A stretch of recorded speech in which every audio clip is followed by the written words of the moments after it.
Hello everyone. RBI's new rule from October 1st, 2025. I can say it's a big relief for loan customers. Yes, this rule directly affects everyone who has loan, gold loan or uses checks. Let's see how it's going to help a customer.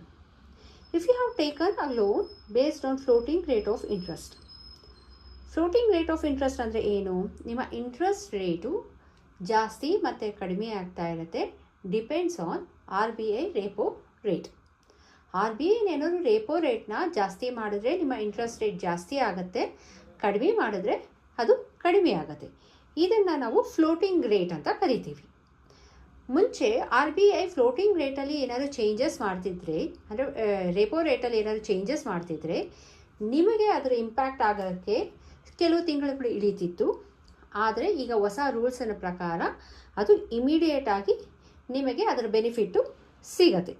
So ನಿಮ್ಮ EMI ಬೇಗ ಕಡಿಮೆ ಆಗೋ chances ಇರುತ್ತೆ. Next gold loan ಮೇಲೆ ರೂಲ್ಸ್ನ ನೋಡೋದಾದರೆ ಬ್ಯಾಂಕ್ಗೆ more ಫ್ಲೆಕ್ಸಿಬಿಲಿಟಿನ ಕೊಟ್ಟಿದೆ in terms of repayment ಮತ್ತು ವ್ಯಾಲ್ಯೂಯೇಷನ್ ಮೇಲೆ.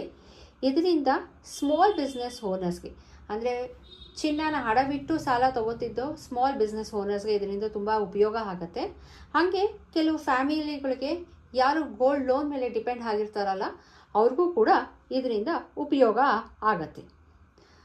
ನೆಕ್ಸ್ಟು ಫಾಸ್ಟರ್ ಚೆಕ್ ಕ್ಲಿಯರಿಂಗ್ ಮಾಡಿದ್ದಾರೆ ಈ ರೂಲ್ಸಲ್ಲಿ.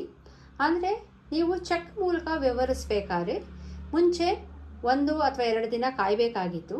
ಆದರೆ ಇವಾಗ ಆ ಟೈಮು ಕಡಿಮೆ ಆಗಿದೆ. ಸೇಮ್ ಡೇಲೆ ಚೆಕ್ ಕ್ಲಿಯರ್ ಆಗುತ್ತೆ, ಇಲ್ಲ ಅಂದರೆ ವಿತಿನ್ ಫ್ಯೂ ಅವರ್ಸಲ್ಲಿ ಚೆಕ್ ನಿಮಗೆ ಕ್ಲಿಯರ್ ಆಗುತ್ತೆ. ಮತ್ತು RBI ನ್ಯೂ ರಿವ್ಯೂ ಸಿಸ್ಟಮ್ನ ತಂದಿದೆ. ಅಂದರೆ ನ್ಯೂ ರೆಗ್ಯುಲೇಟರಿ ರಿವ್ಯೂ ಸೆಲ್ನ ಶುರು ಮಾಡಿದೆ. ಇದರಿಂದ ಏನು ಮಾಡುತ್ತೆ ಅಂದರೆ ಓಲ್ಡ್ ಬ್ಯಾಂಕಿಂಗ್ ರೂಲ್ಸ್ನ ಎವ್ರಿ 5 to 7 ಇಯರ್ಸ್ ರಿವ್ಯೂ ಮಾಡಿ ಅದನ್ನು ಸಿಂಪ್ಲಿಫೈ ಮಾಡುತ್ತೆ. ಇದರಿಂದ ನಮಗೆ ಫ್ಯೂವರ್ ಕನ್ಫ್ಯೂಸಿಂಗ್ ರೂಲ್ಸ್ ಸಿಗುತ್ತೆ, ಅಂದರೆ ಕನ್ಫ್ಯೂಷನ್ಸ್ ಜಾಸ್ತಿ ಇರಲ್ಲ ಮತ್ತು ಬೆಟರ್ ಸರ್ವೀಸಸ್ ಸಿಗುತ್ತೆ ಕಸ್ಟಮರ್ಸ್ಗೆ. ಇದರಿಂದ ಏನಾಗುತ್ತೆ ಅಂದರೆ ನಿಮಗೇನಾದ್ರು ಲೋನ್ ಇದ್ದರೆ ನೀವು ನಿಮ್ಮ ನೆಕ್ಸ್ಟ್ EMIನ ನೋಡಿ ಅದರಲ್ಲಿ ನಿಮಗೆ ಸ್ಮಾಲ್ ಚೇಂಜಸ್ಸು ಕಾಣಿಸೋಕ್ಕೆ ಸಿಗತ್ತೆ. ಚೆಕ್ಕಲ್ಲಿ ನೀವು ವ್ಯವಹಾರ ಮಾಡ್ತಿದ್ರೆ ಬೇಗ ದುಡ್ಡಿನ ಟ್ರಾನ್ಸ್ಫರ್ ಆಗೋ ಚಾನ್ಸಸ್ ಇರುತ್ತೆ. ನೀವು ಚೆಕ್ ಕೊಟ್ಟಿದ್ರೆ ದುಡ್ಡು ಬೇಗ ಇರಲಿ ಬ್ಯಾಂಕಲ್ಲಿ, ಸೊ ದಟ್ ಬೇಗ ಅದು ಚೆಕ್ ಕ್ಲಿಯರ್ ಆಗುತ್ತೆ. ನೀವೇನಾದ್ರು ಗೋಲ್ಡ್ ಲೋನ್ಗೆ ಪ್ಲ್ಯಾನ್ ಮಾಡ್ತಿದ್ರೆ ನಿಮಗೆ ಇವಾಗ ಈಸಿಯಾಗಿ ಗೋಲ್ಡ್ ಲೋನ್ ಸಿಗೋ ಚಾನ್ಸಸ್ ನಿಮಗೆ ಇರುತ್ತೆ. So this are RBI's new rule effective from October 1st, 2025 to make the service faster, lower the interest rate and make the banking simpler. If you found this video helpful, hit like, share with friends and subscribe to Simple Tricks for Simple Life. Thank you.